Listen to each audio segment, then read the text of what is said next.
بەناوی خۆی گەورە و میهرەبان هاوڕێیان و خۆشەویستانی بەڕێز بەخێر بن بە یەکێتر لەوانەکانی فێربوونی زمان ئەوانەی کە دەستیان کردە بە فێربوونی زمانێک زۆر پێویستیان بە قاموسێک هەیە فەرهەنگۆکێک هەیە کە توانن وشەکان فێر بن. باش چی بکەین؟ چه وێبسایتێ بەکاربەرین؟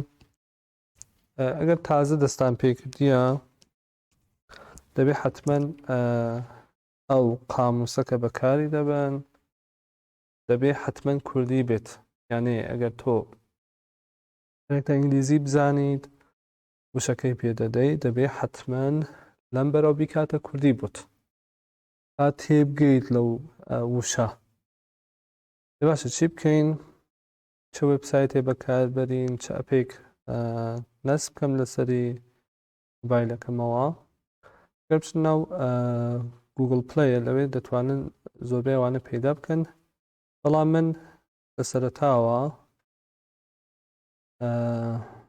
ئێوە دەتوانن بچن ناو گوگل ترانسلیت. لە گوگل ترانسلیتە هەمووی زمانەکانی دنیای تێدایە، کوردی حتا کوردی ناوەڕاستی تێدایە. باس ئیسە لە سەرەتاوە با بچینە سەری ئینگلیزیەکە، دوای و عەرەبیەکەتان پێ دەڵێم و لە ئاخرە و فارسیەکەیشتان پێ دەڵێم. هەرچەند هەموویان یەکێکن. ئێمە لەیرە ئەگەرێکمانە کوردی بینووسین بیکاتە عەرەبی بوومان، یانە مەسەڵەن بیکاتە ئینگلیزی بوومان، یانە گەرەکمانە وشەیەک ئینگلیزی من نازانم لێرە و دەینووسم و لەو سەرە و دەیکاتە ئینگلیزی بووم، باش دەیکاتە کوردی بووم. گوێ بدەن لاین بەس لاین پاسیان چی؟ یعنی شێر. من لە خوارەوە کە بەتان دەبینن مەسەن جەمعەکەی هێناوە کردێتە موانناس یا بە موفرەدی هێناویە، لەم سەری چاو کردێ چی بۆم؟ کردێ بە کوردی. ئەمە لەمە بۆ عەرەبی چی؟ بۆ عەرەبیش لێرە و عالەم هینا تینەکە دەیگۆڕیت بە یەکێتە عەرەبی دەبێتە شێر. هەمووی زمانەکانی تێدایە، هیندیتان گەرەک بێت هەمووی لێرە دەتوانن پەیدا بکەن. پس ئەمە بۆ ئینگلیزی. ئێستا من کوردی گەرەکمە بیکەم ئینگلیزی، مەسەڵەن بزان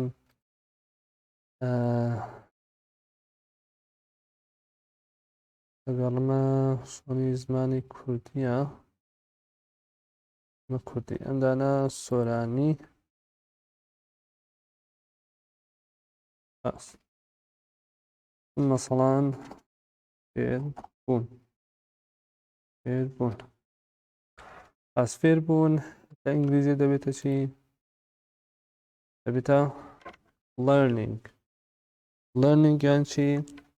یعنی فێربوون. ئیسە تۆ وتۆ learning تەلەفوزەکەی چوو پێوت، خۆ من نازانم چی بکەم؟ کلیک بکەن لەسەری ئامە learning. ئەمە لەمە بەداخەوە بۆ کوردیەکە لێرە شتێک ئایکۆنێترمان هەیە بەناو مایک میکرۆفۆن. ئەگەر من لێرە شتێک بڵێم بۆ زمانە تایپی دەکا بۆم، ئەمە زۆر باش، وەڵێ بۆ زمانی کوردی نییە. مەسەڵ وەکو چی؟ تا من بیکەمە زمانێکی تر، مەسەڵەن بیکەمە فارسی. لێرە ئەمە با بیکاتە کوردی بۆم، مەسەڵەن گەرەکمە چی بڵێم؟ سەلام دوستانێمان، ئەگەر این کلیپ رو دوست داشتید حتما سابسکرایب کنید و همینطور زنگوله رو اکتیو کنید. لایک حتما فراموش نشه.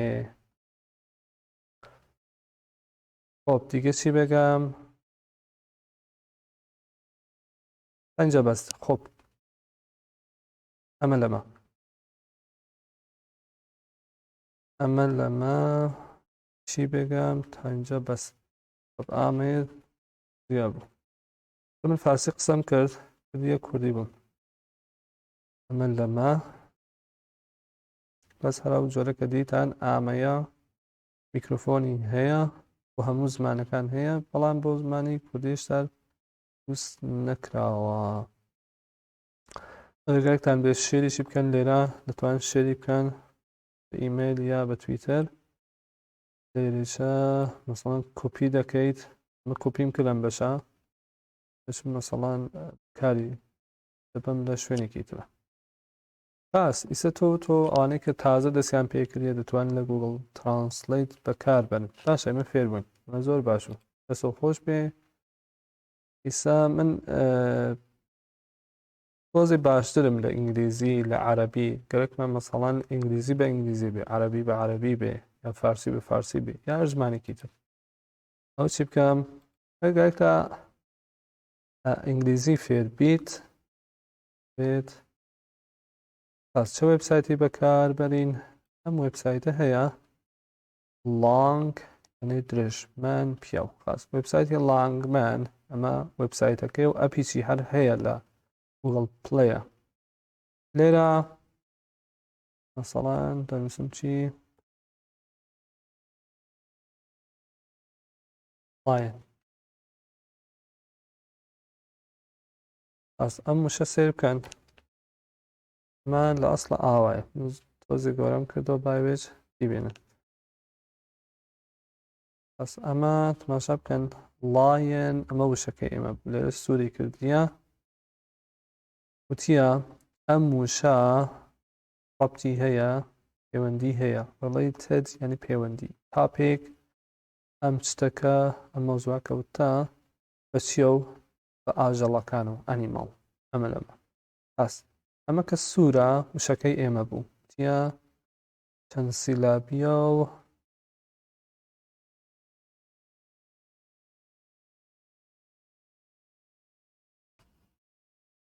وتیە 3000 وشەیش نووسراوە نان ئێسپ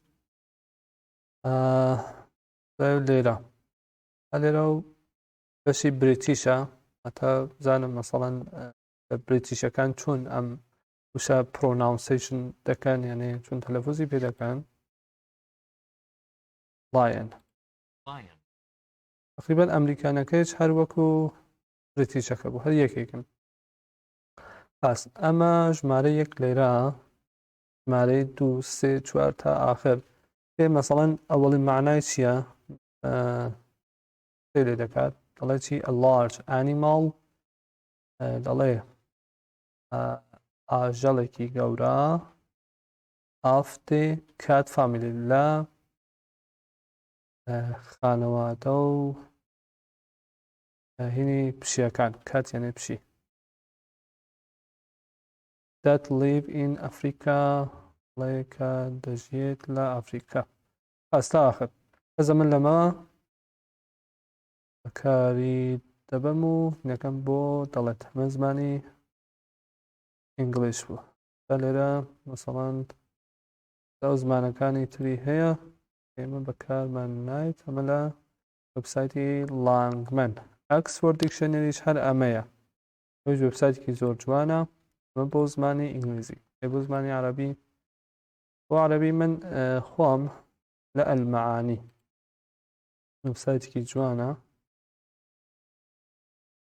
المعاني بس مثلا قتل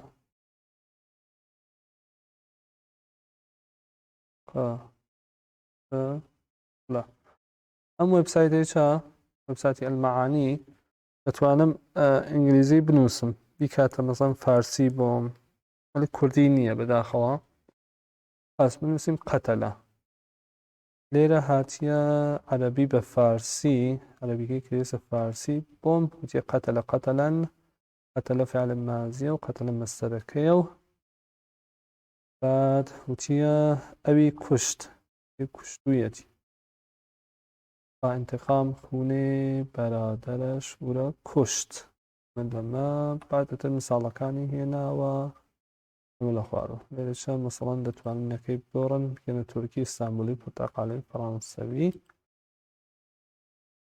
ئەوە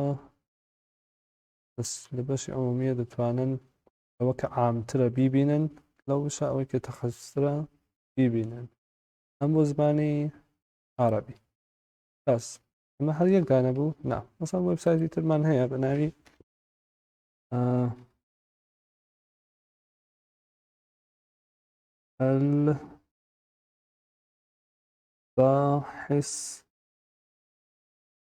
الباحث من هي حديث أو دقاري مثلا بو علمي حديث ما الباحث القرآني دينم أمي الباحث القرآن بس مثلا ليرا لبشي بحث يعني قران دتوان بقرن بو أو آية كبيرتان لبشي تفسير أم همو تفسيرانا دتوانن سير كان بو آية كبيرتانا لبشي علوم قرآن قراءتي هي إعراب عامي هي تغريب المعاني هي أم هموية هي يا مصحف كانش مثلا قالك التجويد بيني ياشتكي تدتوان دير السيب كيتو أم بشهيني إيميا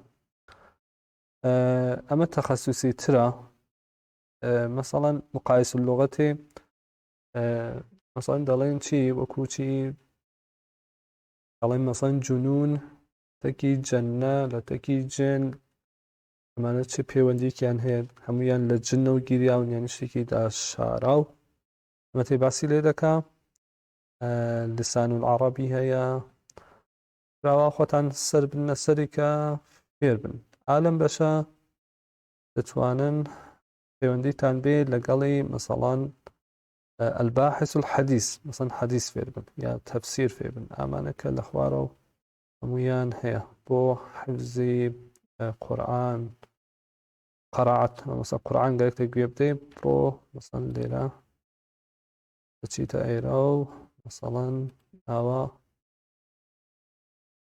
گوێ دەی باس ئەمە لەمە ئەمە دوو دانە وێبسایت بۆ فێربوونی زمانی عەرەبی ئەی بۆ فارسی بۆ فارسیچ هەر وشەی کە نازانیت مثلا بنووسە لە گوگڵا نووسە معنی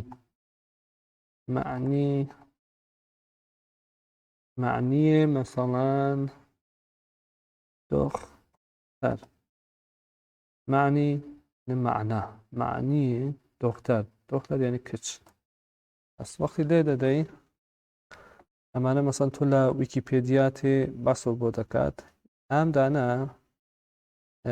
دیکشنەری ئاپادیس قاموس ئاپادیس زۆر دیکشنەرێکی جوانە لە زمانی فارسیە وەختی بچمە ناوی لێرە تێ بنت دختر سەیبە دووشیزە ئەمەنە هەموویان هینی کچن تێ متەزادەکەی دێنێ دەبێتە پێسەر ئینگلیزیەکەی دێنێ بۆم یا ئالەم بەشە دەتوانن مەسەڵەن فارسی بە ئینگلیزی بوێنن فەرەنگنامەی دێخۆدا بوێنن معین بوێنن ئەمانە هەموویان هینی فارسین ئینگلیزی بە هینیشی هەست ئینگلیزی بە ئینگلیزیشی هەست لێرە دەتوانن ئینگلیزی بە ئینگلیزیشی فێر بن عەرەبی هەیە فارسی هەیە هەمووی هەیە ئەمانە تەقریبەن لغەتنامەی دێخۆدا ئەمە فارسیە ئەمانە کە لێ بدەم دەیتێرێ بۆم و دانشنامەی عمومیش زۆر جوانە ئەمە لەمە ئەمە بۆ فێربوونی زمانی فارسی هیوادارم ئەمە کلیپە بەدڵتان بێت ئەگەر بەدڵتان بۆ حتمەن لایکی بکەن دەبێتە پاڵپشتی بۆ من شەریشی بکەن بۆ هاوڕێکانتان بە ئەوانیش فێر بن بەخوای گەورە دەسپێرم خۆتان لەگەڵ